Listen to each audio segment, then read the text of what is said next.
Documentary films, as I mentioned, are enjoying a bit of a golden age. I think, as we've seen, a lot of you have seen documentary films. Last year, there was some very high-profile documentary films, both in the theaters, and I think a lot of you probably have watched some of these documentaries on Netflix. So people are really eating them up, and I think the reason why is, there's been kind of an absence, kind of a hole in our overall, as journalism has taken a hit with newspapers in decline and TV becoming kind of more talking heads back and forth, there's been this space where people want to hear original stories, they want to hear underrepresented stories, and documentary, I think, is moving into that area.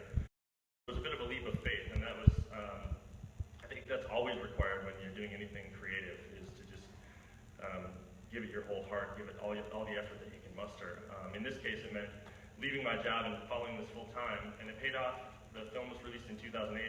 As documentarians, it's difficult. These aren't always our stories to tell, but I think one thing that we can do is we can help others share their stories, and that's, as I mentioned, really a privilege.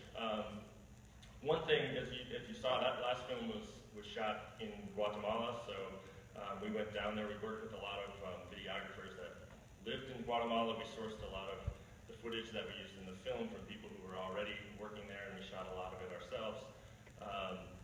And so it was a really collaborative effort, and hopefully that allowed the voices and stories of the people who were most affected to come through.